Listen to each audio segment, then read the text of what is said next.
मेरे प्यारे बच्चों, आप सभी को नमस्कार। क्या हाल है भाई आपके? राहुल, अभिनव, राकेश गुप्ता, निधि अग्रवाल, शालिनी कुमार, इंद्रजीत, अविनाश मंडल, अभिनव, राहुल,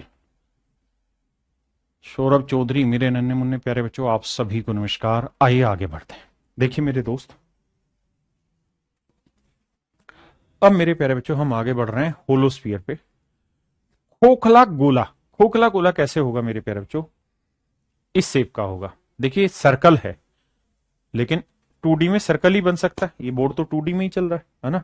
तो यहां आपको धीरे धीरे समझना होगा कि एक गोले के अंदर एक खोखला गोला है। ठीक है जी, थोड़ा इमेजिन करना।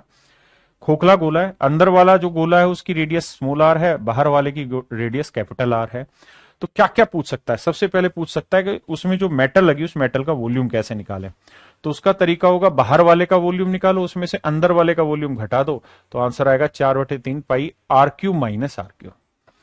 अगर कर्ड सरफेस एरिया पूछा है तो बाहर वाले का कर्ड सरफेस एरिया निकालो, वही आएगा, क्योंकि अंदर वाले को तो आप टच ही नहीं कर पा रहे, वो तो गोला तो पैक है अंदर है, तो वो होगा मेरे प्यारे बच्चों 4 pi r square. Total surface area भी 4 पाई आर स्क्वायर होगा। और अगर पूछे उस मेटल की मोटाई बताओ, थिकनेस बताओ, तो मेरे प्यारे बच्चों वो होगी आर माइनस आर। हाँ है ना? महेंद्र कुमार भाई आपके साथ ही है। क्लियर है? देखिए फिर से समझाने की एक बार कोशिश करता हूं। ये गोल गुब्बारा है, मतलब गोला है। इस गोले के अंदर एक और गोला है ना? तो वो गोला अंदर से खाली होगा, तो वो बोला जाएगा खोखला गोला। समझ गए मेरी बात को? अब मेरे प्यारे बच्चों इस पे सवाल लेते हैं, बताइए।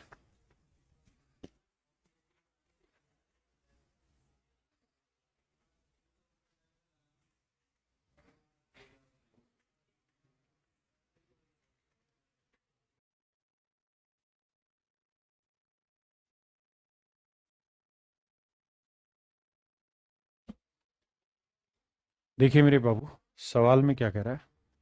देर are two solid metallics spheres of radius 1 centimetre and 6 centimetre. कह रहा है दो ठोस गोलों की त्रिज्याएं क्रम से 1 सेंटीमीटर और 6 सेंटीमीटर है। इनको पिघलाकर 1 सेंटीमीटर मोटाई का एक खोखला गोला बनाया गया। तो इस प्रकार बने खोखले गोले की बाह्य त्रिज्या ज्ञात करी। देखिए मेरे प्यारे बच्चों, सबसे पहले तो ये बताओ कि जो दो पिघलाएं हैं उनका वॉल्यूम क्या होगा? 4/3, 4/3 पाई आर क्यू। तो पहला वाला जो पिघलाया है उसकी रेडियस 1 है, तो 1 का क्यूब 1, 4/3 पाई। दूसरे वाले की रेडियस 6 है मेरे प्यारे बच्चों, तो 6 का क्यूब 216। दोनों को पिघलाया, दोनों को पिघला के फिर हमने इनको रिकास्ट कर दिया। किस चीज में रिकास्ट कर दिया मेरे प्यारे बच्चों? एक नए होलो स्फीयर, उसमें होलो क्या बोलते हैं, स्फीयर में, खोखले गोले में हमने ट्रांसफर कर दिया। तो जो खोखला बेलन होगा, खोखला गोला होगा, उसका वॉल्यूम होगा 4/3 pi r cube minus are cube. आपने कहा जी हाँ। तो इसको रिकास्ट किया 4/3 pi r cube minus are cube. आपने कहा सर बिल्कुल सही बात है। अब आप इस बात को भी समझते हैं कि मेरे प्यारे बच्चों R cube minus are cube का एक सूत्र होता है, आर माइनस आर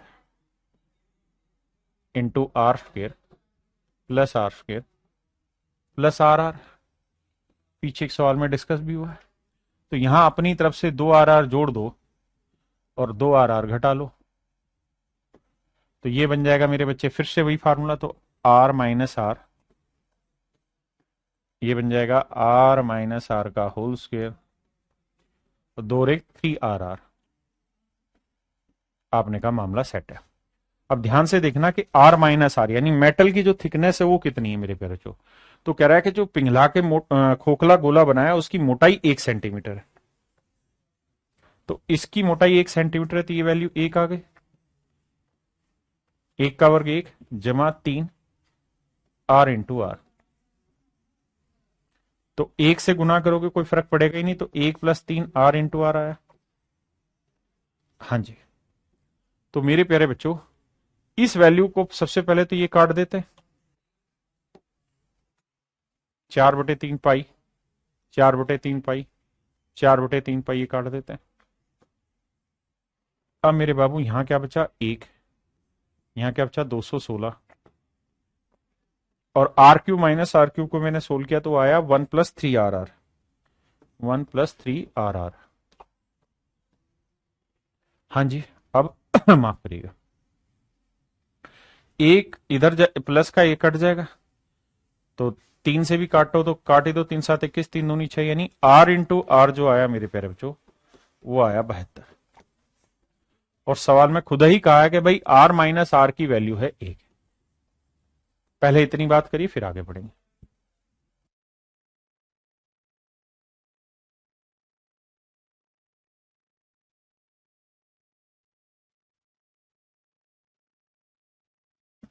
आ रही मेरी बात यहां तक समझ में? अब आपको कोई एक ऐसा नंबर ढूंढना है, ऐसे दो नंबर ढूंढने जिनका डिफरेंस 1 हो और मल्टीप्लीकेशन बेहतर। तो आप कहेंगे सर क्या बात कर रहे हैं, 9 8 बेहतर, छोटा सा पहाड़ा है, 9 में 8 गया 1।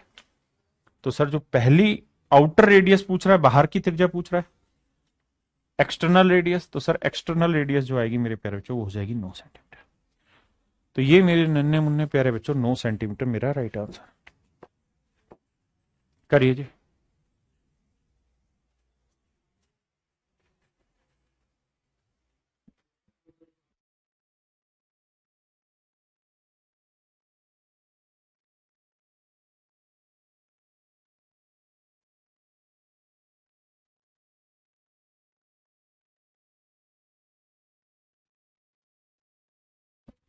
देखिए भैया, आइए मेरे प्यारे बच्चों जी, साहिद चौधरी भाई, आशु जी, देखिए ध्यान से। कह रहे spherical metallic shell with 6 centimeter external radius weighs this.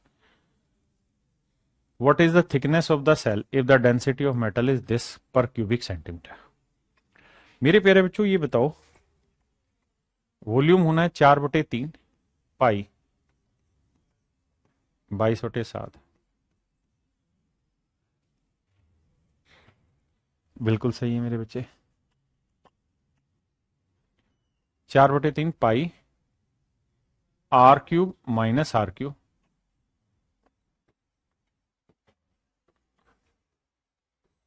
ये होना मेटल का वॉल्यूम।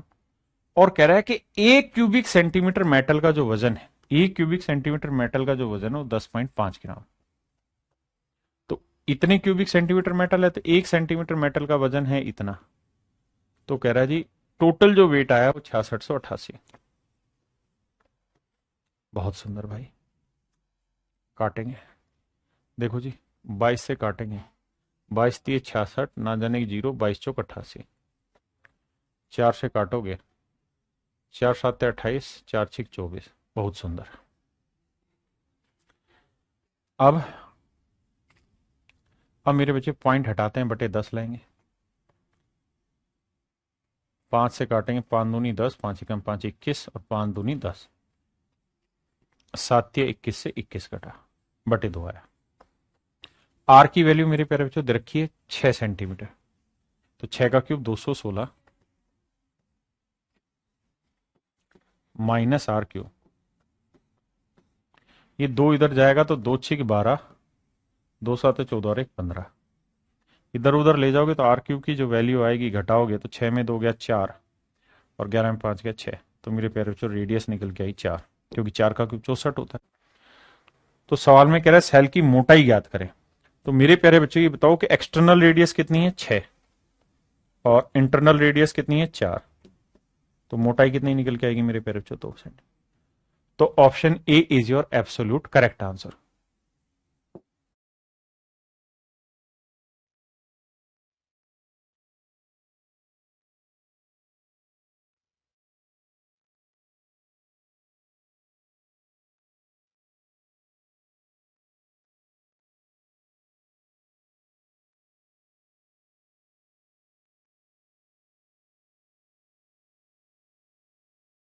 देखिए मेरे प्यारे बच्चों सवाल क्या कह रहा है, कहता है ball of lead 4 centimetre in diameter is covered with gold.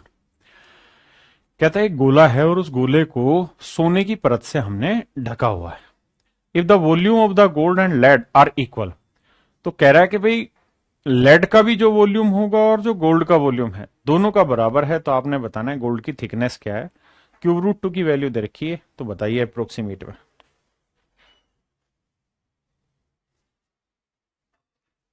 आइए मेरे प्यारे बच्चों, ध्यान से देखिए मेरी बात। कहानी ये है मेरे बाबू, समझने वाली बात है। कहता है जी ये गोला है और इस बोल की जो लेड 4 सेंटीमीटर इन डायमीटर, कहता है इसका डायमीटर है 4। तो मेरे बच्चे इसकी रेडियस कितनी हुई 2। तो इसका वॉल्यूम क्या होगा मेरे प्यारे बच्चों, 4/3 पाई आर क्यूब। आर यानी 2, 2 का क्यूब हुआ 8। अब मेरे प्यारे बच्चों कह रहा है इसके ऊपर हमने सोने की पीले कलर की परत चढ़ा दे। तो परत चढ़ाई तो गोला मोटा हो गया भाई थोड़ा सा, बिल्कुल हो गया जी। अब भैया गोला ऐसा बन गया, तो क्या करें सर? तो सर अब गोला जो बना उसमें क्या हुआ होगा, इसकी मोटाई आ गई। कितनी मोटाई हो गई अब भाई हमको नहीं पता, लेकिन हम ये जान रहे हैं कि सर कैपिटल आर मान लेते हैं आर। तो कहता है इस मेटल का जो वॉल्यूम है, नहीं जो परत चढ़ाई है सोने की हमने, इसका वॉल्यूम ओरिजिनल वाले गोले के वॉल्यूम के बराबर। तो इस गोले का वॉल्यूम क्या होगा, 4/3 pi are cube minus are cube. तो capital r cube minus small r कितना है 2, 2 का क्यूब 8, 4 से 4 गया। अब 8 बराबर मेरे बच्चे आर क्यूब माइनस 8, 8 और 8 16, तो आर क्यूब वैल्यू आ गई मेरे बच्चे 16। अब आप जानते हैं 16 का क्यूब रूट निकालेंगे तो आएगा 2 क्यूब रूट 2, क्योंकि देखो इसका क्यूब करोगे तो 2 का क्यूब हुआ 8 और इसका क्यूब करोगे तो 2, 8 दूनी 16। अब मेरे प्यारे बच्चों 2 तो सही है और क्यूब रूट 2 की वैल्यू उसने खुद ही दे रखी है 1.259। अब देखो 12 दूनी 24 है, कहां गड़बड़ करा रहा भैया ये? अच्छा घटाना हमने तो, आओ भाई देखो यार, मतलब 0.259 को 2 से गुना करना है, 0.518 मेरा आंसर है। जो समझदार है वो समझ गया, बाकी देखो गुना करते हैं। 2 नी 18, 2 5 10 और 1 11, 2 दूनी 4 और 1 5। तो मेरे प्यारे बच्चों एक्सटर्नल रेडियस होगी 2.158, इंटरनल हो गई 2, तो 2 इसमें से घटा देंगे तो जो बचेगा डिफरेंस वो 0.518 बचेगा।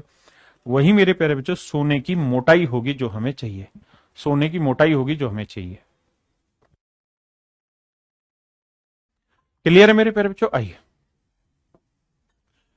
अब मेरे प्यारे बच्चों हम स्टार्ट करने जा रहे हैं होमोस्फीयर, हेमिस्फीयर। हेमिस्फीयर का मतलब होता है अर्धगोला। तो इसमें कोई बहुत नई चीज नहीं है, जैसे सेमी सर्कल है ऐसे अर्धगोला। तो मेरे प्यारे बच्चों अर्धगोले का वॉल्यूम आधा हो जाता है 2/3 pi are cube. Lateral surface area इसका 2 पाई आर स्क्वायर होता है, लेकिन टोटल सरफेस में ये वाला एरिया भी शामिल हो जाता है, इसलिए मेरे प्यारे बच्चों टोटल सरफेस एरिया हो जाता है 3 पाई आर स्क्वायर हेमिस्फीयर में। अब आते हैं इस पे सवाल, पहला क्वेश्चन करिए। कह रहा है यदि एक ठोस अर्धगोले का व्यास इतना है, इसका कुल पृष्ठीय क्षेत्रफल ज्ञात करिए। तो टोटल सरफेस एरिया जो होता है मेरे प्यारे बच्चों वो रहता है कितना, 3 पाई आर स्क्वायर। अब मेरे प्यारे बच्चों ये बताओ 3 पाई की वैल्यू 22/7, रेडियस कितनी मेरे प्यारे बच्चों? तो आप कहेंगे डायमीटर 14 है तो रेडियस 7 हुई।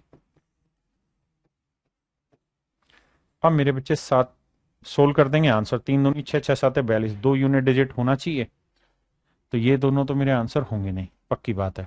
अब 11 से भी भाग होना चाहिए, तो ये 11 से भाग नहीं हो रहा, तो ऑप्शन ए। भाई मल्टीप्लाई करेंगे या पता है कि 11 से भाग होना चाहिए, तो ये 11 से भाग नहीं हो रहा, तो वो वाला मेरा आंसर है। हाँ जी 3 से भी चेक कर सकते थे। I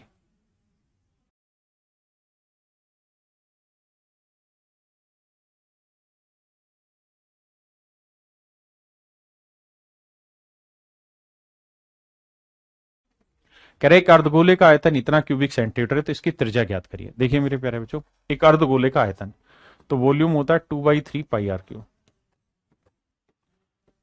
R cube.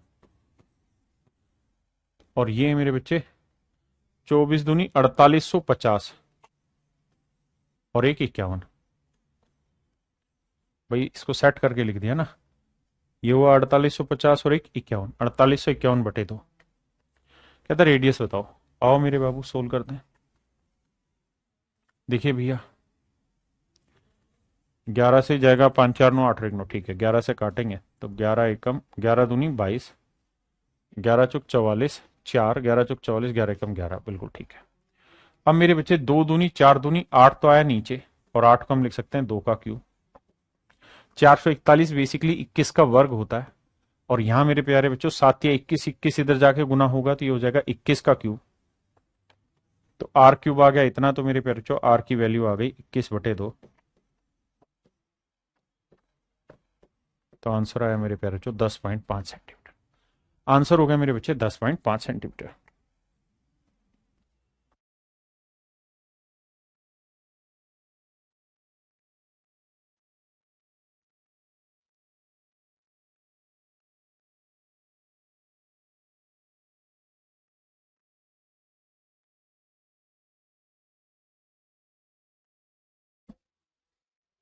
देखिए मेरे प्यारे बच्चों, सवाल में कह रहा है तली से बंद एक अर्धगोले का संपूर्ण पृष्ठीय क्षेत्रफल ज्ञात करिए, यदि अर्धगोले की त्रिज्या इतनी इकाई। तो मेरे बच्चे अर्धगोले का संपूर्ण पृष्ठीय क्षेत्रफल होगा 3πr²। इसका स्क्वायर करेंगे तो 25/पाई आएगा। पाई से पाई कटा तो मेरे बच्चे आंसर आया 75 यूनिट्स के। सारे पेपर के क्वेश्चन है प्रीवियस ईयर के। करिए बाबू।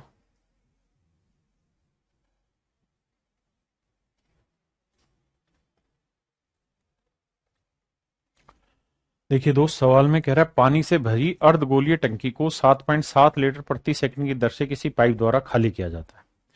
टंकी के 2/3 भाग को खाली करने में कितना समय लगेगा यदि टंकी की आंतरिक त्रिज्या 10.5 सेंटीमीटर। मेरे प्यारे बच्चों, कुल मिला के मतलब मोटी मोटी बात का ये है कि भाई ये एक अर्धगोलाकार टंकी है, और टंकी कितना समय लगेगा खाली करने में यदि टंकी की आंतरिक त्रिज्या, कहता है इसकी जो रेडियस है वो 10.5 सेंटीमीटर, 10.5 मीटर माफ करिए। तो इस अर्धगोले का वॉल्यूम क्या होगा मेरे प्यारे बच्चों? तो आप कहेंगे sir 2/3 pi are cube. R की वैल्यू 10.5।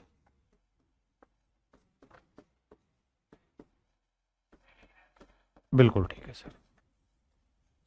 अब मेरे बच्चों कहानी ये है, कह रहा है जी इस टंकी के 2/3 भाग को खाली करना, पूरी टंकी खाली नहीं करनी। कह रहा है जी इसका केवल 2/3 पार्ट खाली करना है, इसका केवल 2/3 पार्ट खाली करना है, यानी इतना भाग निकालना है, यानी पूरा वॉल्यूम नहीं चाहिए, इस वॉल्यूम का 2/3 भाग हमें यूज करना है। तो कह रहा कितनी देर में खाली हो जाएगा अगर 7.7 लीटर पानी हर सेकंड इससे बाहर जा रहा है। 7.5 लीटर पानी हर सेकंड इससे बाहर जा रहा है। तो मेरे प्यारे बच्चों, आप ये बात जानते हैं कि 1000 क्यूबिक सेंटीमीटर बराबर 1 लीटर होता है, और 1000 क्यूबिक सेंटीमीटर को मीटर में बदलेंगे तो 1 क्यूबिक मीटर आएगा। This is also equals to 1 litre. तो मेरे बाबू, अब कहने का मतलब ये था सवाल ने कि भाई 1 सेकंड में 7.7 लीटर पानी खाली हो रहा है। तो 7.7 लीटर पानी खाली नहीं हो रहा, क्योंकि 1 लीटर में 1 क्यूबिक मीटर वॉल्यूम है, तो 7.7 लीटर में कितना वॉल्यूम होगा? 7.7 क्यूबिक मीटर वॉल्यूम हो जाएगा। अब कह रहा है जी 1 सेकंड में इतना पानी खाली हो रहा है, तो भैया 3600 सेकंड में कितना खाली हो जाएगा? इतना। तो मैं ये कह सकता हूं कि इतना वॉल्यूम हर घंटे खाली होगा पर आवर।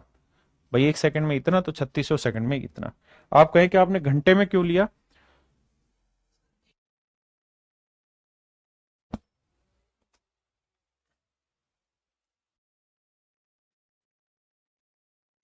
माफ करना मेरे भाई, यहां पे मैंने गलत लिखा। ये 1 क्यूबिक मीटर बराबर 1000 लीटर होगा। माफी चाहता हूं, माफी चाहता हूं भाई, माफी चाहता हूं। इस हिस्से में यहां गड़बड़ हो गई। वैसे आप इतनी बात समझो, फिर आगे बताता हूं। 1000 क्यूबिक सेंटीमीटर बराबर 1 लीटर, बिल्कुल ठीक कमेंट कर रहे हो आप। और 1 क्यूबिक मीटर जो होता है वो होता है मेरे बच्चे 1000 लीटर।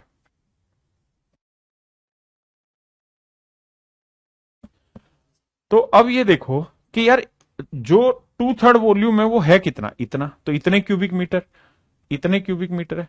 और 1 क्यूबिक मीटर में कितने लीटर होता है? 1000 लीटर होता है। तो गुना 1000 कर देंगे तो वॉल्यूम इसका लीटर में आ जाएगा। सबसे आसान, यानी इतना लीटर पानी हमें खाली करना है। और 1 सेकंड में कितना पानी खाली होता है मेरे बच्चे? 7.7। तो 1 सेकंड में 7.7 लीटर खाली होता है, तो 3600 सेकंड में कितना? गुना 3600, क्योंकि मुझे घंटे पे कहानियां चाहिए। तो अब भैया कैलकुलेशन बैठाते हैं, आओ। देखो यार, अरे पाई भी नहीं रखा मैंने यहाँ, पाई की वैल्यू 22/7 रखनी थी मेरे बच्चे, 22/7। अब बैठाते हैं जी, कैलकुलेशन को देखना ध्यान से मेरे बच्चे। देखिए यार, डेसिमल यहां से हटाएंगे तो एक जीरो कट जाएगी, यहाँ 1 2 3, 3 डेसिमल हटाएंगे 3 जीरो कट जाएगी, बिल्कुल ठीक है। अब मेरे बच्चे 7 या 21, 21 5 105, 5 आएगा। 11 दूनी 22, 11 7 77, बिल्कुल ठीक है। अब 7 3 21, क्योंकि तो बटे में ही है ना 3, तो 7 3 21 से काटेंगे, 21 5 105। अब मेरे प्यारे बच्चों ये बताओ, 2 दूनी 4, 2 दूनी 4, 4 से काटेंगे आएगा 4 दूनी 8, 2 दूनी 4 दूनी 8, 8 5 40, है ना। तो 40 से इसे काटोगे बचेगा 9। क्लियर है। अब 9 को इससे काटेंगे तो 3 3 9, है ना, तो और 3 3 9, 3 5 35। मेरे प्यारे बच्चों मेरा आंसर है 35 5 कितना होता है भाई, 185। 5 5 25, 5 3 15 2 17, 175। और बटे में क्या आ रहा है मेरे प्यारे बच्चों, 2 ना 3। देखना भाई कहां गड़बड़ है।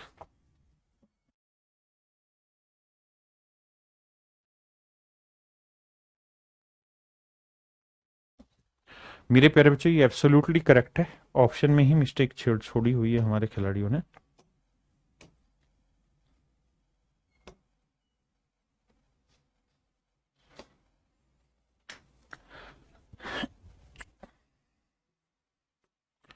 यहां मेरे प्यारे बच्चों 3 ही आएगा।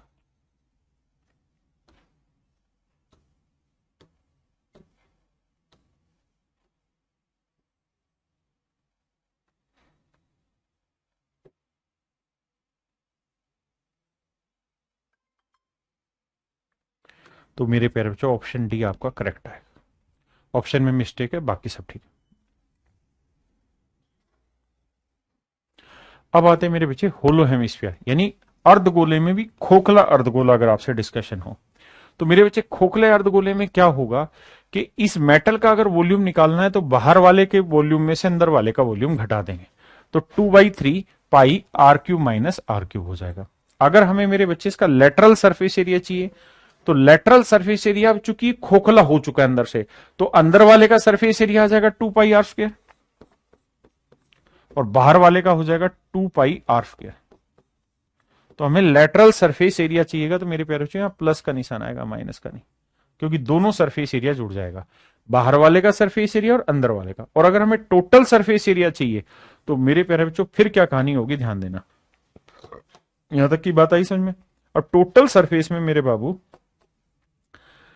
आपको ये वाला एरिया और एक्स्ट्रा आ जाएगा, ये वाला, क्योंकि ये तो अभी भी सॉलिड है ना, तो ये वाला सरफेस एरिया आपका अलग से जुड़ जाएगा। इसको अगर मेरे प्यारे बच्चों सोल्व करने जाओगे तो ये हो जाएगा कितना, पाई r² माइनस r²।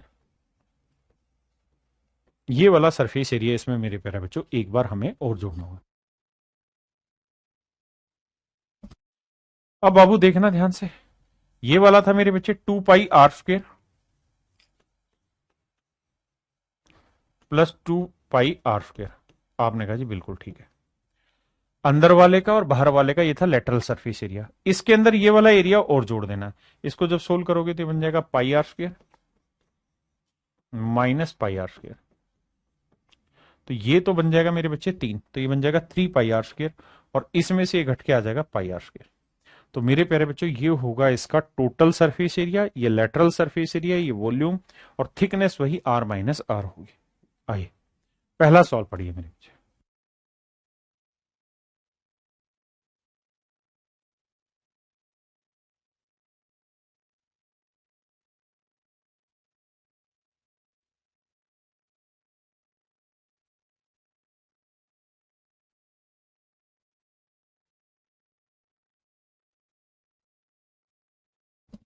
देखिए मेरे बच्चे, खोखला अर्धगोला यानी कटोरी की शेप का है, कहता है इंटरनल रेडियस है मेरे प्यारे बच्चों इसकी 7, और कहता है मेटल की जो मोटाई है वो है मेरे प्यारे बच्चों 1, तो एक्सटर्नल रेडियस हो जाएगी 8। समझ रहे? कहता है इंटरनल रेडियस है, बाहर वाली थिकनेस जोड़ देंगे तो एक्सटर्नल रेडियस आ जाएगी। अब कह रहा है जी टोटल सरफेस एरिया बताइए, तो वो होगा 3 πr² प्लस πr²। तो ये होगा मेरे प्यारे बच्चों 3 πr² प्लस स्मॉल वाला r²। तो देखो यार, पाई की वैल्यू निकालते हैं 3, पाई की वैल्यू 22/7, या पूरे में से पाई कॉमन ले लेते हैं तो बचा है 22/7। यहां बचा 3r², 3 r की वैल्यू 8, 8 का और 64, जमा में r की वैल्यू 7 का और 49। तो मेरे प्यारे बच्चों 22/7 इसे जोड़ेंगे तो 3 चौक 12, 3 छिंग 18 और 1 19, 192 में 49 जोड़ा, 9 2 11 का हासिल 1, 4 9 13 और 1 14, हासिल 1 1 और 1 2, 241। अब देखिए यार, लगभग में आंसर दूर दूर है सर, काफी दूर दूर है, निकाल सकते हैं हम कैसे। देखो मेरे प्यारे बच्चों, या तो हम इसे 7 से भाग दे लें, 7 या 21 बचा 3, 7 चौक 28 दे ही देते हैं, 7 या 21 कितना बचा मेरे प्यारे बच्चों, तो 3 7 चौक 28, यानी लगभग 34 से थोड़ा बड़ा आएगा। तो 34 दूनी 68, और 68 को 11 से करेंगे 8, 8 से 14, 6 1 7, तो यानी 748 से बड़ा मेरा आंसर होना चाहिए। तो 748 से बड़ा मेरे प्यारे बच्चों 757 मेरा राइट आंसर है। हाँ जी, या फिर दूसरा तरीका ये था कि अप्रोक्सीमेट नहीं करना चाह रहे इस तरह से, तो गुना करो और फिर 7 से भाग दो, तब भी आप पहुंच सकते थे वहां तक।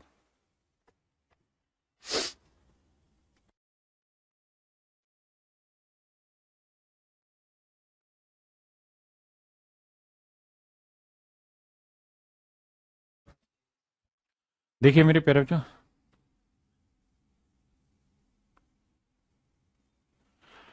देखिए भाई सवाल में कह रहे हैं metallic hemisphere ball is made up of steel. कहता है कि इस्पात से धातु का एक अर्धगोला कटोरा बनाया गया। कटोरे को बनाने में कुल इतने क्यूबिक सेंटीमीटर इस्पात का प्रयोग किया गया। ठीक है जी, यानी मेटल का वॉल्यूम आपको दे दिया। तो मेटल का जो वॉल्यूम होगा मेरे प्यारे बच्चों, वो होगा 2/3 पाई r³ माइनस r³। और कह रहा है जी वॉल्यूम है 342 पाई। बिल्कुल ठीक है। कटोरे में 144 क्यूबिक सेंटीमीटर जल आ सकता है। कटोरे के अंदर जल आ रहा है। तो मेरे प्यारे बच्चों बेसिकली कहानी ये है,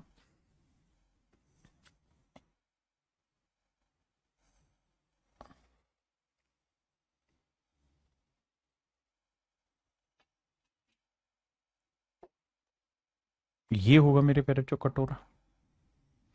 आपने कहा सर हाँ। तो इसके अंदर जो मेटल लगी है, उस मेटल की अगर हम कहानी करें तो ये वाली तो है मेरे बच्चे मेटल, ये तो है उसके अंदर जो मेटल लगी हुई है उसकी बात है। हाँ जी, लेकिन अगर इसके अंदर कुछ मात्रा है उसका वॉल्यूम की बात कर रहा है, तो मेरे प्यारे बच्चों ये वाले वॉल्यूम की बात कर रहा है, यानी इसके अंदर जो पानी है उसकी बात कर रहा है ना। तो यानी छोटे वाले अर्धगोले का वॉल्यूम भी सवाल ने दिया है। तो छोटे वाले अर्धगोले का वॉल्यूम कितना होगा मेरे प्यारे बच्चों, तो वो होगा 2/3 पाई r³। और ये वॉल्यूम मेरे प्यारे बच्चों दे रखा हमारा कितना, 144 पाई। पाई से मेरे बच्चे पाई गया। ठीक है जी, 2 से काटोगे 72, तो r³ की वैल्यू आई 216, और 216 को सोल्व करके लाओगे r की वैल्यू आ जाएगी मेरे प्यारे बच्चों 6, यानी इंटरनल रेडियस तो है 6। ठीक है जी, अब कटोरे की मोटाई बतानी हमें, तो r की वैल्यू 6 यहां रख देते हैं। तो देखो पाई से पाई गया है ना, 2 से काटेंगे, 2 एकम 2, 2 7 14, 2 एकम 2, तो r³ की वैल्यू 216 है, माइनस r³ नहीं, स्मॉल r³, तो r³ स्मॉल r³ की वैल्यू 216 है। 3 से गुना करेंगे तो मेरे बच्चे 3 एकम 3, 3 7 21, 3 एकम 3 और 2 5, तो r³ की जो वैल्यू आएगी वो आएगी, जोड़ेंगे तो 6 और 3 9, 1 और 1 2, 5 और 2 7, 729। आप जानते हैं ये रहता है 9 का क्यूब। तो एक्सटर्नल रेडियस 9 है, इंटरनल रेडियस 6।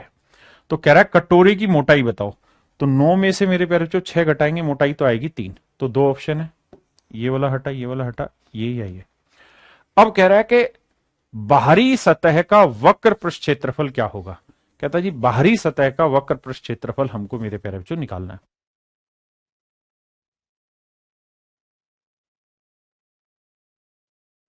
अब मेरे प्यारे बच्चों सवाल में कह रहा है कि भाई बाहर वाले का सरफेस, यानी ये वाला जो है लेटरल सरफेस बताओ केवल। तो वो मेरे प्यारे बच्चों हो जाना है क्या, 2 पाई r²। और बाहर वाले की रेडियस क्या है, 9, 9 का वर्ग हुआ 81। तो 2 एकम 2, 2 8 16, 162 पाई। तो मेरे प्यारे बच्चों ये मेरा आंसर है। तो ये गलत हो गया, 81 था, तो ऑप्शन बी मेरा यहाँ करेक्ट है। हाँ है ना मेरे प्यारे बच्चों। मेरे प्यारे बच्चों अब हम जो पढ़ने जा रहे हैं वो है बहुफलक, पोलीहेड्रन। क्या पढ़ने जा रहे हैं मेरे प्यारे बच्चों, पोलीहेड्रन पढ़ने जा रहे हैं। पोलीहेड्रन है क्या मेरे प्यारे बच्चों, पोलीहेड्रन एक 3D फिगर है। एक 3D फिगर है जिसके अंदर सारे के सारे जो सरफेस है वो फ्लैट सरफेस है। सारे के सारे जो सरफेस होंगे मेरे प्यारे बच्चों वो कैसे होंगे, फ्लैट सरफेस होंगे, कोई भी कर्व सरफेस नहीं होगा। जैसे मैं अगर आपको एग्जांपल के तौर पे बात करूं तो मेरे प्यारे बच्चों ये जो आपके सामने दिखाई दे रहा होगा कांच के बर्तन, तो इसका कर्व सरफेस है, यानी कर्व माने कर्व बना हुआ ऐसे। तो कोई भी मेरे प्यारे बच्चों पॉलीहेड्रन होगा तो उसमें कोई भी कर्ड सरफेस नहीं होगा जैसा हमारा है ये कर्ड सरफेस। ठीक है जी। तो पॉलीहेड्रन की बेसिक डेफिनेशन ये है कि एक 3D फिगर होगी जिसकी हर साइड एक फ्लैट सरफेस बनाने लग रही होगी मेरे बच्चे, और इसके अंदर कोई कर्ड सरफेस एरिया नहीं होगा मेरे प्यारे बच्चों।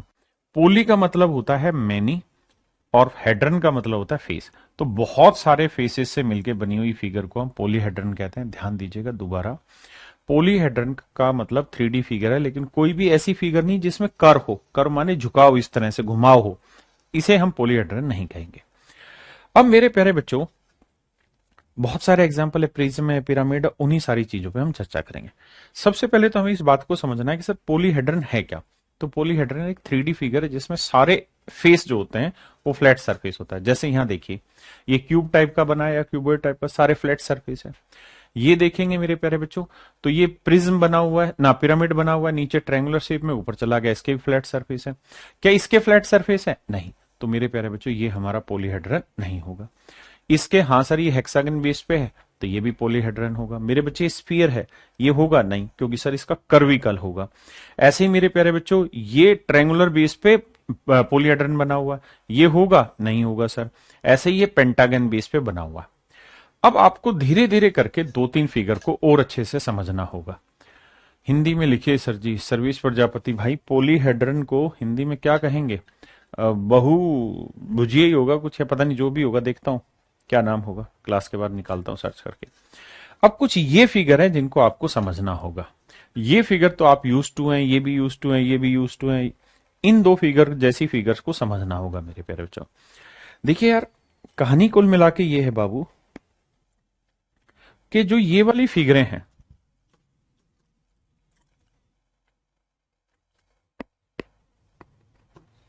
इन फिगर को ध्यान से देखोगे तो आपको इमेजिन करना थोड़ा सा मुश्किल होगा। ये मेरे प्यारे बच्चों एक ऐसी फिगर है जिसको मैं बना नहीं सकता। अगर मैं कोशिश भी करूंगा तो उतनी समझ में आएगी नहीं, लेकिन हाँ इमेजिन कराने की कोशिश करता हूं। ये ऐसे डॉटेड जा रही होगी, ये ऐसे पेंटागन बन रहा होगा नीचे भी, समझ रहे हैं ना, इस तरह से डॉटेड जा रही होगी। तो ये जैसे अपना लूडो नहीं होता है, ऐसे ही एक बॉल होती है रबड़ की सी, जिसमें एक तो होगी गेंद, गेंद में तो ये वाला कर्विकल से फेस आ जाएगा। एक होती है मेरे बच्चे ऐसी गेंद जिसमें सारे फेस फ्लैट होते हैं, है ना, सारे फेस फ्लैट होते हैं और फ्लैट फेसेज उसमें बहुत सारे होते हैं। तो ये वो शेप है। कभी आप सोचो कि सर ये पेंटागन के ऊपर बना हुआ प्रिज्म, नहीं, प्रिज्म नहीं है, तो गोल ही, लेकिन इसके सरफेस फ्लैट फ्लैट है, कर्व नहीं, कर्व नहीं, फ्लैट सरफेस है, इस तरीके से बनी हुई गेंद है। अब मेरे प्यारे बच्चों कुछ चीजें यहां आपको समझनी है जिसके ऊपर आपसे सवाल पूछे जाते हैं। आपके एग्जाम में डायरेक्ट क्वेश्चन पूछा गया है इससे, इस बात को समझिएगा मेरे प्यारे बच्चों। एक मैथमेटिशियन थे जिनका नाम था यूलर। उन्होंने एक फार्मूला दिया कि भाई कोई भी 3D फिगर होगी, जैसे ये वाली 3D फिगर है, इसमें मैं कहूं कि फेसेस कितने हैं, तो आप कहेंगे एक फेस ये रहा, एक इसके नीचे वाला होगा, एक फेस ये रहा, एक इसके जस्ट पीछे वाला होगा, एक फेस ये रहा और एक इसके जस्ट पीछे वाला फेस होगा। आपने कहा जी बिल्कुल ठीक है। तो मेरे प्यारे बच्चों थोड़ा सा दिमाग दौड़ा के सोचोगे तो आपको पल्ले पड़ेगा, एक फेस ये और एक इसके पीछे, यानी 2 फेस तो ये, एक ये एक इसके पीछे, 2 फेस ये और एक 2 नीचे। यानी इस फिगर में अगर मैं ध्यान से समझाऊं आपको तो आपको पता चलेगा कि सर फेस है 6, फेस है 6। फेस का मतलब जो सतह आपको दिखाई दे रही है, ठीक है जी। अब नेक्स्ट वाले पे आते हैं कि सर एज क्या होते हैं, किनारे क्या होते हैं। तो ये वाली जो लाइन है ना मेरे बच्चे, ये सारी किनारे कहलाती है। तो ध्यान से देखना, 4 तो ये सीधे सीधे सूखे सूखे किनारे हो गए, 4 तो सूखे सूखे किनारे हो गए। जैसे ये वाली सरफेस पे देखना, 4 किनारे तो ये वाले हो गए, 1 2 3 4, 4 किनारे ये हो गए। आपने कहा जी हाँ। पांचवा किनारा, छठा किनारा, सातवां किनारा, आठवां किनारा, बिल्कुल ठीक है जी। और जब नीचे जाओगे तो 9वां 10वां 11वां 12वां। तो मेरे प्यारे बच्चों, इसके अंदर जो एजेज होंगे वो 12 होंगे। एजेज जो होंगे यानी किनारे जो होंगे वो 12 होंगे। फिर से समझाता हूं, देखिए ये आपको क्यूब या क्यूबॉइड शेप की चीज दिखाई दे रही है। तो इसमें कितने किनारे हुए, किनारे माने कोने, कोने कोने कोने कोने, कोने कितने होंगे। जैसे आप अपने कमरे में ही कोने गिनो जहां बैठे हो, तो वहां से आपको समझ में आएगा एक कोना। हाँ, एक बच्चे ने बिल्कुल सही एग्जाम्पल दिया है भाई, सौभाग्य रंजन पनी ने, फुटबॉल। बहुत बढ़िया, बहुत शानदार। ये बेसिकली फुटबॉल है। फुटबॉल में मेरे प्यारे बच्चों बहुत सारी ऐसी फ्लैट सरफेस जुड़े हुए होते हैं। फुटबॉल जो होती है गोल रंग की नहीं होती है, उसके छोटे छोटे फ्लैट सरफेस होते हैं, है ना। अब आते हैं आगे यहां पे। तो मैं किनारे बता रहा था, दोबारा से देखना मेरे बच्चे, देखो इधर से देखो, एक किनारा, दो किनारा, तीन किनारा, चार किनारा, समझ रहे हो ना। चार किनारे यहां बने, ऐसे ही चार इसके पीछे बनेंगे, 8 9 10 11 12। तो कुल मिला के मेरे प्यारे बच्चों 12 किनारे बने। अब बात करते हैं वर्टेक्स की। वर्टेक्स का मतलब होता है ये वाले कोने, जहां बहुत सारे कोने आके मिल रहे होते हैं। तो देखना यार, वर्टेक्स कहां हुआ, एक ये वाला वर्टेक्स हुआ, 2 3 4, 4 यहां हुए, 5 6 7 8। तो कुल मिला के मेरे प्यारे बच्चों 8 वर्टेक्स हुए। तो उसने एक ऑब्जर्वेशन की और उस ऑब्जर्वेशन के आधार पर एक फार्मूला तैयार कर दिया कि भाई जो वर्टेक्स होते हैं ना, अगर इनको हम V से डिनोट कर लें, एजेस को हम E से डिनोट कर लें और फेसेस को हम F से डिनोट कर लें, तो F फेसेस प्लस वर्टेक्स, इन दोनों को जोड़ लो, फेसेज प्लस वर्टेक्स दोनों को जोड़ लो, और इसमें से एज घटा दो, किनारे घटा दो, तो हमेशा ही मेरे प्यारे बच्चों आंसर 2 आए। फेस और वर्टेक्स जोड़ लो और उसमें से एजेस घटा दोगे तो हमेशा ही मेरे प्यारे बच्चों उत्तर 2 आएगा। यही यूलर फॉर्म है और यही यूलर वाले भाई ने हमें गाना गा के सुनाया। इसी को हमने यूलर्स थ्योरम बोल दिया यहां पे, है ना। तो आप ये बात हमेशा ध्यान रखेंगे कि भाई फेसेस प्लस वर्टेक्स में से अगर एजेस घटा देंगे तो हमेशा ही उत्तर 2 आएगा। या यूं कह सकते हैं कि फेसेस प्लस वर्टेक्स, ये एजेस उधर जाएगा, जुड़ जाएगा, 2 जमा एजेस। ये मेरे प्यारे बच्चों आपके सूत्र बन गए, जहां से सुमन कुमार मेरे बच्चे हम बातें समझेंगे। अब कुछ चीजें हैं जो आपको यहां याद रखनी चाहिए। आपको यहां याद क्यों रखनी चाहिए समझाता हूं, पहले कुछ सवाल लेता हूं। इस सवाल पे आई, फिर आगे बढ़े। बताओ मेरे बच्चे, इस सवाल का उत्तर क्या होगा। तो आप कहेंगे देखिए सर, एक आयताकार घनाभ के शीर्षों, किनारों और फलकों की संख्या V, E और F दिखा रखी है। तो कह रहा जी V minus E plus F क्या होगा। हमने ये पढ़ा था कि भाई फेसेस में वर्टेक्स जोड़ दोगे और फिर किनारे घटा दोगे तो उत्तर 2 आएगा। अब सर ये देखना, क्या ये और ये कहानी सेम है। हाँ सर सेम ही है, F और V जोड़ा हुआ है, F और V जोड़ा हुआ है, E घटाया हुआ है, तो हाँ सर 2 ही आएगा।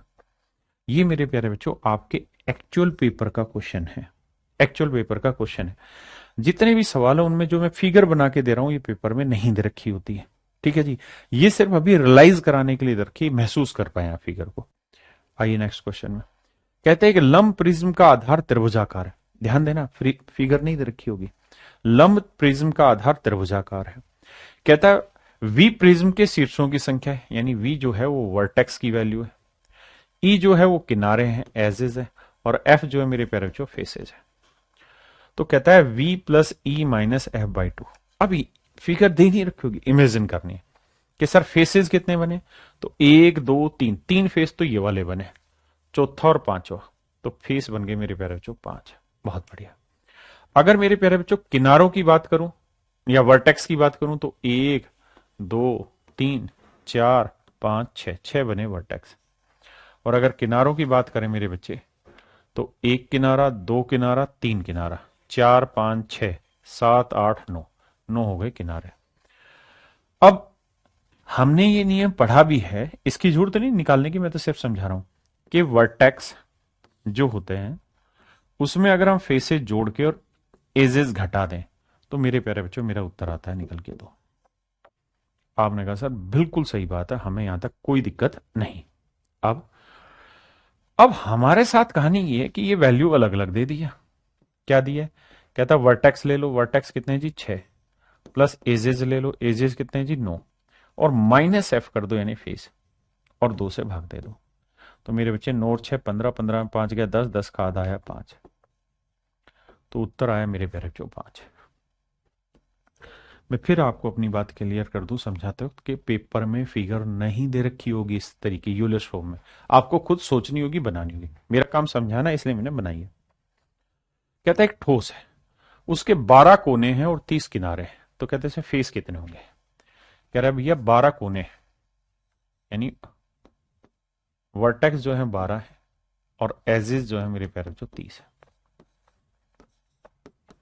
कहता है फेसेस कितने होंगे? तो मेरे प्यारे जो face plus vertex minus edge, ये 2 उत्तर लाता है।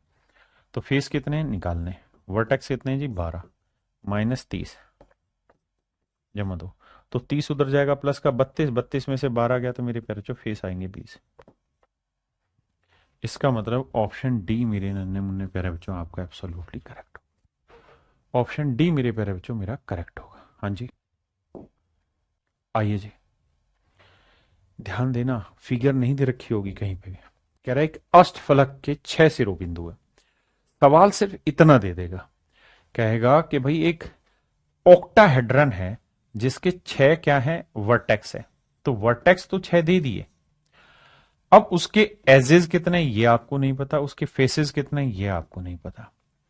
तो यहां मैं सलाह दूंगा कि आपको कुछ डाटा याद रख लेना चाहिए, कुछ आंकड़े याद कर लेने चाहिए। वैसे यहां के हिसाब से मैं आपको बता देता हूं, ये है मेरे बच्चे ऑक्टाहेड्रन, अष्टभुजा वाला दिखाई दे रहा होगा आपके सामने। और इसमें कितने फेसेस हैं? तो देखो ध्यान से, 1 2 3 4, 4 फेसेज ऊपर है 4 ही नीचे, तो फेसेज जो है मेरे प्यारे बच्चों 8। एजेस किनारे कितने? तो 1 2 3 4 यहां हो गए, 5 6 7 8 ये हो गए, 9 हो गया, 10 हो गया, 11 हो गया, 12, 12 है एजेस। हमसे सवाल ने पूछा उसके कितने किनारे, तो आंसर हुआ 12। मतलब फिगर हमें नहीं दे रखी होगी, फिगर नहीं दे रखी होगी, हमें खुद ही कैलकुलेट करना होगा। ऐसे मेरे प्यारे बच्चों यहां मैं आपको दे दूं एक 12 भुज में 20 शिरोबिंदु है, मतलब वर्टेक्स जो है वो मेरे प्यारे बच्चों 12 है, ना माफ करिए 20 है। वर्टेक्स कितने मेरे बच्चे 20 है, ऐसा मैं नहीं सवाल कह रहा। अब हमें निकालने इसके फेस कितने और इसके एजेस कितने, ये मेरे प्यारे बच्चों हमें निकालना।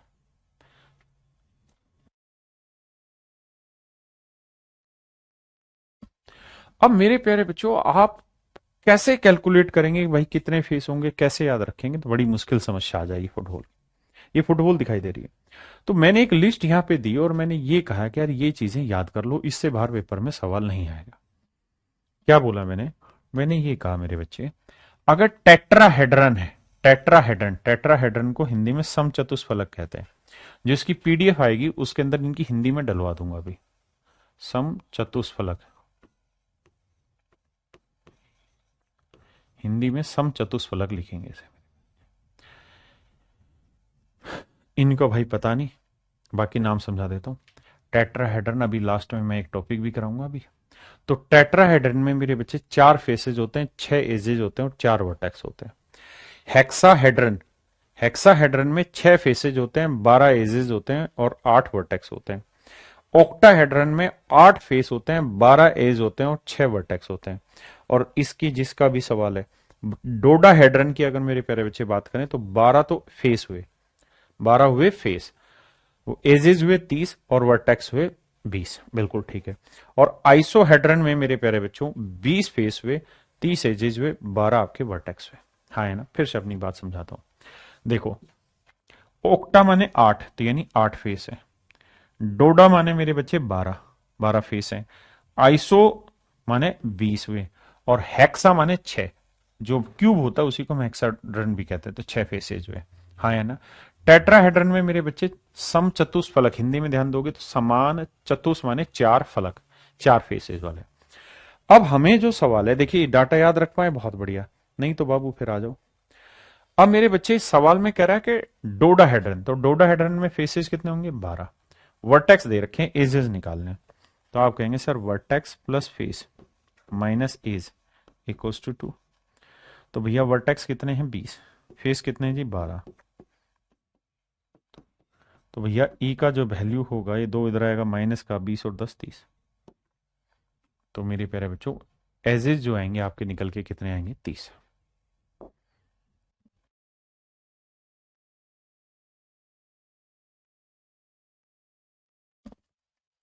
अब देखिए कहते हैं एक पंचभुज प्रिज्म के 15 किनारे, यानी एजेस दे रखे हैं मेरे प्यारे बच्चों 15। बिल्कुल ठीक है। अब आप कहेंगे जी जो लिस्ट आपने कराई उसमें तो ऐसा कुछ था नहीं, तो कहते हैं इसके कितने वर्टेक्स होंगे, फेस कितने होंगे, वर्टेक्स कितने होंगे। देखिए मेरे प्यारे बच्चों, अगर पंचभुज है तो यहां यानी बेस में पेंटागन बनी होगी तो 5 फेस तो ये हो गए, 1 2 3 4 5, एक ऊपर वाला और एक नीचे वाला, यानी कुल मिलाकर 7 फेस होंगे। वर्टेक्स आसानी सब निकाल सकते हैं, हाँ या ना, दिमाग में थोड़ा भाई पेंटागन पे पंचभुज पे बना है, मतलब 5 कोने हुए ऐसे, तो 5 फेस हो गए, इस तरीके से इमेजिन करोगे, एक ऊपर वाला एक नीचे वाला, 7 फेसेज हो गए। वर्टेक्स निकालना है तो फार्मूले में या फिर यहां पे निकालते हैं, यानी कोने 1 2 3 4 5 और 5 ऊपर 6 7 8 9 10। तो मेरे प्यारे बच्चों 10 बनेंगे वर्टेक्स, या फिर फार्मूले की मदद से सोल्व कर लीजिए। सहमत है मेरी बात से? अब आते हैं मेरे प्यारे बच्चों, हमारा अगला टॉपिक जो है वो टेट्राहेड्रन है।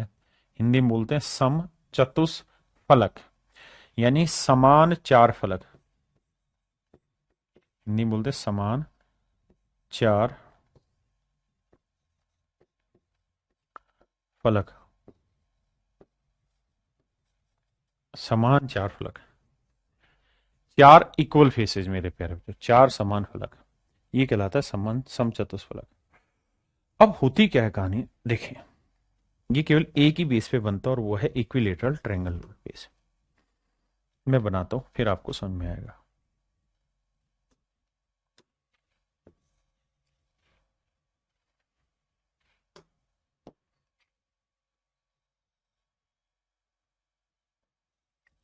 मेरे प्यारे बच्चों ये जो होगा ये इक्विलेटरल ट्रायंगुलर फेस पे बनेगा, समबाहु त्रिभुज आधार पे बनेगा। हाँ जी, समबाहु त्रिभुज आधार पे बनेगा। ठीक है मेरे बच्चे, अब कहानी आगे लेके चलते हैं। अब मेरे प्यारे बच्चों इसके ऊपर जब हम बनाएंगे क्या,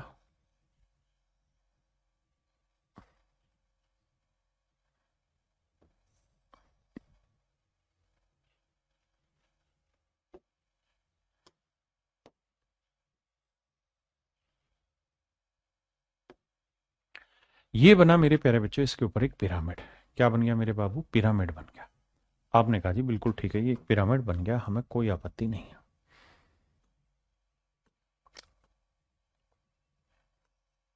ये एक पिरामिड बन गया। अब मेरे प्यारे बच्चों जब ये पिरामिड आपने बनाया तो इस पिरामिड में आधार जो है वो एक इक्विलेटरल ट्रायंगल है जिसकी साइड ए और इसकी दीवारें जो बनी है ना उनकी लंबाई कुछ भी हो सकती है। अगर अगर हम पिरामिड बना रहे हैं तो दीवारों की लंबाई कुछ भी हो सकती है, यानी अगर आधार की लंबाई 10 सेंटीमीटर है तो मैं इस पे 1 किलोमीटर ऊंचा पिरामिड बना दूंगा तो कोई हाथ नहीं लगाएगा। लेकिन मेरे प्यारे बच्चों अगर किसी पिरामिड में बेस में जितनी साइडों की लेंथ हो उतनी ही साइडों की लेंथ इसके किनारों की भी हो, यानी हर एक किनारे की बराबर लेंथ हो, ये लेंथ भी ए हो, ये लेंथ भी ए हो, ये लेंथ भी ए हो, तो मेरे प्यारे बच्चों हम इसको कहते हैं टेट्राहेड्रन। क्या कहते हैं? टेट्राहेड्रन, समचतुष्फलक। क्योंकि इसमें ध्यान से देखोगे तो 4 इक्विलेटरल ट्रायंगल होगी। कौन कौन सी 4 इक्विलेटरल ट्रायंगल होगी सर? एक तो मेरे बच्चे बेस वाली इक्विलेटरल ट्रायंगल होगी, एक, और एक ये वाला फेस हो गया 2, एक ये वाला फेस हो गया 3, ये वाला फेस मेरे प्यारे बच्चों जो पीछे बैक साइड में, और एक मेरे प्यारे बच्चों ये वाला फेस हो गया, 4। तो कुल मिला के 4 फेसेज होते हैं और चारों के चारों ही अपने आप में बराबर होते हैं, इसलिए इसे हम कहते हैं मेरे बच्चे समचतुष्फलक, है ना, टेट्राहेड्रन बोला जाता है। अब इसमें कुछ फार्मूले जो आपको ध्यान देने हैं। ये इसकी फिगर बनी हुई है कि भाई ये बेस फिगर तो ये वाली है, ये वाली। अब इस पे जो दीवारें बनी हुई हैं वो ऊपर की वो सारी बराबर बराबर है। तो मेरे प्यारे बच्चों देखिए ध्यान से, टेट्राहेड्रन का जो वॉल्यूम होता है वो होता है √2/12 √2/12 इसका जो टेट्राहेड्रन का जो लेटरल सरफेस एरिया रहता है वो 3 गुना √3/4 A² होता है। मेरे प्यारे बच्चों इसका जो टोटल सरफेस एरिया रहता है वो रहता है 4 से 4 करके √3A² होता है। और मेरे प्यारे बच्चों इसकी हाइट जो है वो भी लिखवा देता हूं, देखिए यहां समझा देता हूं सारी चीजें एक साथ। मेरे बच्चों कहानी क्या है कि इसके अंदर एक सर्कल बनना है, बेस में बनना है सर्कल। आप जानते हैं पिरामिड बनाने का फंडा यही है कि बेस में सर्कल बनेगा तभी मामला सेट होगा। तो बेस में जब सर्कल बनाओगे तो सर्कल की जो रेडियस होगी वो आपको निकालनी होगी। आप कहेंगे जी निकाल देंगे। और बेस पे जो लाइन आके टकराएगी आपकी, ये वाली जो लाइन आके टकराएगी ये आपकी कहलाएगी हाइट। आपने कहा जी बिल्कुल ठीक है, ये हमारी हाइट कहलाएगी। और मेरे प्यारे बच्चों इसी पॉइंट से इस पॉइंट को मिलाएंगे तो ये मेरे प्यारे बच्चों आपकी कहलाएगी क्या, स्लांट हाइट। ये कहलाएगी स्लांट हाइट। थोड़ा बड़ा करके समझाने की कोशिश करता हूं। तो मेरे बाबू ये वाली जो लाइन है ये व्हाइट कलर की डॉटेड, ये तो कहलाएगी आपकी हाइट। जो येलो कलर में डॉटेड है ये कहलाएगी आपकी स्लैंट हाइट। हाँ जी। और नीचे वाली बेस हो जाएगी रेडियस। अब मेरे प्यारे बच्चों बात ये है कि इक्विलेटरल ट्रायंगल में इन सर्कल की रेडियस क्या होती है जी, तो वो रहती है A/2√3। बिल्कुल ठीक। तो ये इक्विलेटरल ट्रायंगल के इन सर्कल की रेडियस निकाल दीजिए, बिल्कुल ठीक है। अब मेरे बच्चे स्लांट हाइट कैसे निकालते हैं इसमें वो देखिए। आप ये बात तो समझ गए होंगे कि इसके जो फेस होंगे मेरे बच्चे वो फेस इक्विलेटरल शेप में ही रहेंगे, यानी 4 इक्विलेटरल बनती है। तो ये पहला इक्विलेटरल फेस हो गया। ये वो वाला फेस है जो ये वाला मैं बता रहा हूं यहां, ये वाला फेस है जो आपको सबके सामने से दिखाई दे रहा होगा, ये वाला फेस है इक्विलेटरल बना। तो मेरे बच्चे एक बात बताना, ये साइड ए है, ये साइड ए है, ये साइड ए है। अगर इसके बीचों बीच हम लाइन खींचेंगे तो इस लाइन के ऊपर तो वो अल्टीट्यूड होगा। तो इस अल्टीट्यूड की लेंथ क्या हो जाएगी √3/2a। आपने कहा जी हाँ। तो मेरे प्यारे बच्चों ये जो स्लैंट हाइट है ये इस वाली इक्विलेटरल ट्रायंगल का अल्टीट्यूड है। तो इसकी जो स्लैंट हाइट है वो होती है √3/2a। और टेट्राहेड्रन की अगर हाइट आपसे पूछी जाए तो मेरे बच्चे हाइट का वही फॉर्मूला लगेगा कि L² - R² पूरे का स्क्वायर रूट। तो L की वैल्यू निकालेंगे तो 3/4 A² -R² जब निकालोगे मेरे बच्चे तो A/2√3, तो A²/2 का वर्ग 4×3=12। एलसीएम लोगे 12 आएगा, 3×3=9 में से गया 8 A²/12, 4 दूनी 8, 4×3=12। स्क्वायर रूट निकालोगे तो आएगा √2/√3 ए। तो ये हो जाएगी मेरे प्यारे बच्चों किसी भी टेट्राहेड्रन की हाइट है। ये हो जानी मेरे बाबू किसी भी टेट्राहेड्रन की हाइट। क्या हो जाएगी जी, किसी भी टेट्राहेड्रन की हाइट हो जाएगी। अब वॉल्यूम निकालना है तो प्रिज्म का वॉल्यूम क्या रहता है 1/3 बेस एरिया। बेस क्या है इक्विलेटरल ट्रायंगल, तो उसका एरिया होगा √3/4a² इनटू हाइट। हाइट है मेरे बच्चे √2/√3a। तो √3 से √3 कट गया तो सोल्व करोगे तो ऊपर आएगा √2 और नीचे आएगा 4×3=12 a³। ये हुआ इसका वॉल्यूम। अब मुझे निकालना है इसका लेटरल सरफेस एरिया। तो मेरे प्यारे बच्चों इसका लेटरल सरफेस का मतलब बना ये वाले फेसेस का एरिया। तो फेसेस में क्या है 3 इक्विलेटरल ट्रायंगल है, तो एक इक्विलेटरल ट्रायंगल का एरिया होता है √3/4a²। तो 3 इक्विलेटरल का हो जाएगा गुना में 3। हाँ जी।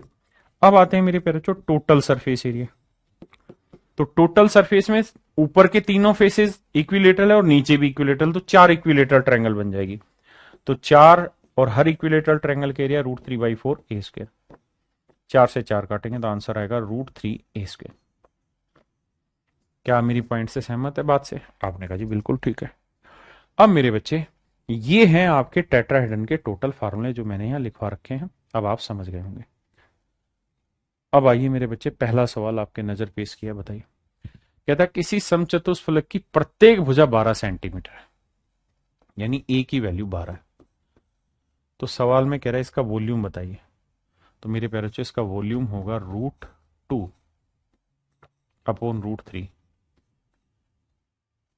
नहीं, √2/12, माफ करना, √2/12 a³। अब ए की वैल्यू 12 है तो 12 गुना 12 गुना 12, तो 12 से 12 कटा तो 144√2 मेरे प्यारे बच्चों मेरा वॉल्यूम आ गया।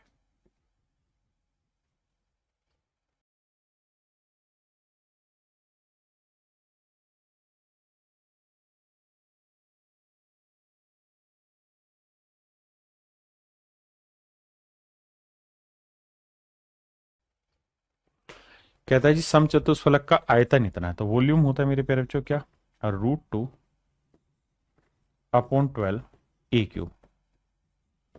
और ये है मेरे बच्चे 18√2। बिल्कुल ठीक है जी। √2 से √2 कटा तो a³ की वैल्यू आई मेरे बच्चे 6 दूनी 12, 6 × 3 = 18, तो ये बन जाएगा 6 का क्यूब।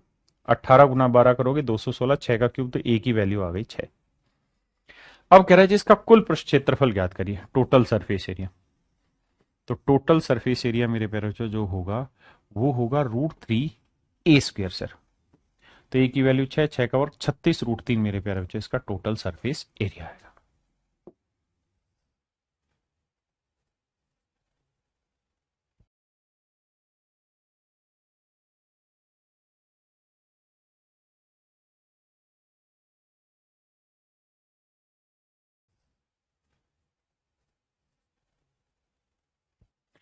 कह रहा जी एक टेट्राहेड्रन है जिसकी हाइट दे रखी है 4y√2, ना 4√2। तो टेट्राहेड्रन की हाइट का फॉर्मूला लिखा है √2/√3a। ये इक्वल है मेरे प्यारे बच्चों 4√2। √2 से √2 कटा तो a की वैल्यू आई मेरे बच्चे 4√3। अब सवाल में कह रहा है जी इसका टोटल सरफेस एरिया बताइए। तो टेट्राहेड्रन का टोटल सरफेस एरिया होगा √3a²। तो √3a, की वैल्यू 4√3, तो 4 का वर्ग 16, √3 का वर्ग 3, तो आंसर होगा मेरे प्यारे बच्चों 16 × 3 = 48√3।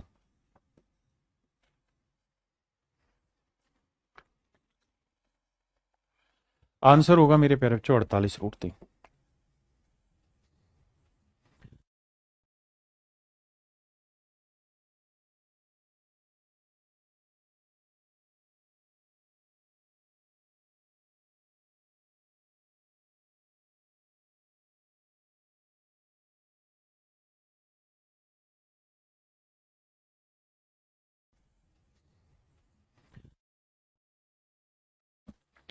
मेरे प्यारे बच्चों ये सीडीएस का क्वेश्चन है, बहुत फाइन क्वेश्चन है। सवाल सब पढ़िए।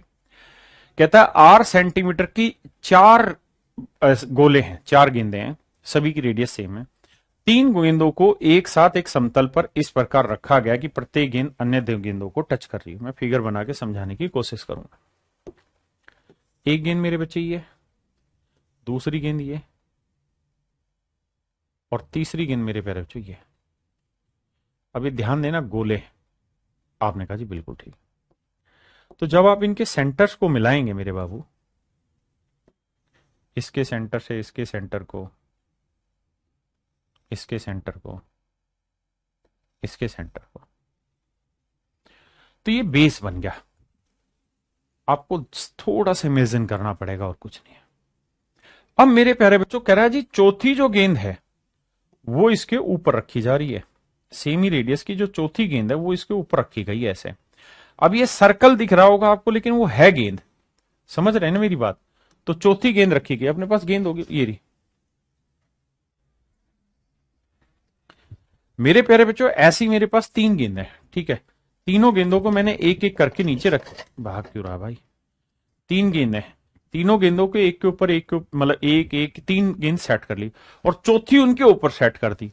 तो थोड़ा सा ध्यान दोगे ना तो चौथी जो सेट होगी वहां, मेरे प्यारे बच्चों, अगर चौथी यहां सेट हो रही है तो ये बेसिकली एक टेट्राहेड्रन बन जाएगा। इमेजिन करने का खेल है, क्योंकि फिगर यहां थोड़ी उतनी अच्छी दिखेगी नहीं आपको। ये मेरे प्यारे बच्चों एक टेट्राहेड्रन बन जाएगा। मैं थोड़ा ऐसे बना के दिखा दे रहा हूं ताकि आप इमेजिन कर पाए। है गेंद दी हो, तीनों गेंद लेके एक और लिया जल्दी से। देखिए मेरे प्यारे बच्चों, समझाने की कोशिश करते हैं पर इससे तो ज्यादा बेकार हो जाएगी लाइट। देखो ये तीन, एक गेंद यहां दिखा, एक गेंद ये तीन गेंदें तो मेरे प्यारे बच्चों इस तरीके से सरफेस पे रखी हुई है और चौथी गेंद इनके ऊपर ऐसे रखी हुई है। इमेजिन करके देखना, थोड़ा सा हिल रहा है यार, ये तो कुछ ज्यादा ही सिस्टम। कमेंट कर दो भाई, समझ गए कि नहीं। पकड़ इसको, एक गेंद ना जाए। देखा, अब मेरे बच्चे चार गेंदें ऐसे, ये तीन गेंदें एक साथ रखी हुई, जैसे ये रखी हुई तीन गेंदें मेरे हाथ में दिखाई दे रही है भाई, तीन गेंदें दिखाई दे रही है मेरे बच्चों। इनके ऊपर मैं चौथी गेंद यहां रखूंगा। तो जब चारों के सेंटर को आपस में जोड़ूंगा ना, चारों के सेंटर को मेरे बच्चे आपस में जोड़ूंगा, तो वो कुछ और नहीं आपका टेट्राहेड्रन बना देगा, क्योंकि हर एक सेंटर से दूसरे सेंटर की जो डिस्टेंस होगी वो आर ही, मतलब 2r हो जाएगी। हर एक सेंटर से दूसरे सेंटर की जो डिस्टेंस होगी वो 2r हो जाएगी। तो ये लेंथ 2r हो जाएगी, ये 2r हो जाएगी, 2r हो जाएगी। यानी टेट्राहेड्रन बनेगा जिसकी हर एक साइड की लेंथ 2r होगी। अब हमसे सवाल में कह रहा है तो चौथी गेंद की केंद्र से दूरी ज्ञात करें। तो चौथी गेंद उन पर इस प्रकार रखी जाती है कि यह गेंद तीनों गेंदों को छूती है। तो समतल से चौथी गेंद के केंद्र की दूरी ज्ञात करो। तो कहता है कि भाई समतल से चौथी गेंद के केंद्र की दूरी ज्ञात करिए। अब सबसे पहले ये सोचिए कि टेट्राहेड्रन बना, तो टेट्राहेड्रन की हाइट क्या होती है, यानी यहां से यहां तक की हाइट कितनी होगी। तो आप कहेंगे टेट्राहेड्रन की हाइट होती है √2/√3a, √2/√3a। अब a की वैल्यू यहां हो जाएगी 2r। बिल्कुल ठीक है। अब मेरे बच्चे गेंद जमीन से, गेंदों का जो सेंटर है जहां से नापी उससे गेंद से कितनी दूरी है, r सेंटीमीटर नीचे होगी। तो r और जोड़ देंगे। ये मेरे प्यारे बच्चों मेरा करेक्ट आंसर आएगा। इसे सोल्व करेंगे तो आएगा 2r, मतलब 2√2r प्लस √3r अपॉन √3। ये हो जाएगी मेरे प्यारे बच्चों उसकी दूरी। r कॉमन ले लेंगे, चौथी तो चौथी भाई इसमें ऑप्शन, हाँ आर लिखा हुआ ना, फिर ठीक है, मैं आर ही ढूंढ रहा। तो मेरे प्यारे बच्चों ऑप्शन बी मेरा करेक्ट है, आर ऊपर से कॉमन ले रखा है, तो ऑप्शन बी यहां करेक्ट है। फिर भी अगर नहीं पल्ले पड़ रहा है ना, तो तीन गेंदे लो, उसके ऊपर चौथी गेंद रखो, फिर उनके सेंटर को एक बार मैजिकली इमेजिन करके देखो, फिर पता चल जाएगा सवाल को। तो यहां मेरे प्यारे बच्चों ये टेट्राहेड्रन आपका खत्म होता है। अब मेरे प्यारे बच्चों मिसलिनियस क्वेश्चन रह गए बहुत सारे, तो उन मिसलिनियस क्वेश्चन को मैं रिकॉर्डेड फॉर्मेट में आपको एक साथ प्रोवाइड कराऊंगा। तो मेंसुरेशन 3D मेरी तरफ से आज समझो खत्म होगी, लेकिन बहुत सारे मिसलिनियस क्वेश्चन है जो आपको जानने चाहिए, जो आपको पता रहने चाहिए, वो सब मैं आपको एक रिकॉर्डेड फॉर्मेट में वीडियो प्रोवाइड कर रहा हूं, क्योंकि बहुत सारे इतने अच्छे क्वेश्चन हैं कि उसको मैंने 3D के शेप में ही शूट किया है, उनको मैंने 3D के शेप में शूट किया है। तो जब 3D के शेप में शूट किया है तो 3D लाइव में तो हो नहीं सकती, तो 3D टाइप वीडियो बनाई हुई है मेरे प्यारे बच्चों। तो ये सारी वीडियो आपको एक साथ मैं आपके बैच में प्रोवाइड करा दूंगा और वहां से आप मेंसुरेशन 3D को बहुत अच्छे से तैयार कर सकते हैं। मैं साथ के साथ आपको ये भी कह रहा हूं कि जो मैंने पढ़ाया है इससे बाहर पढ़ने की जरूरत नहीं, mensuration 3D more than enough है, इतने क्वेश्चन आप कर लीजिए, बहुत बढ़िया हो जाएगा। तो आज के लिए इतना ही। Thank you, have a nice day to everyone. Thank you मेरे बच्चे।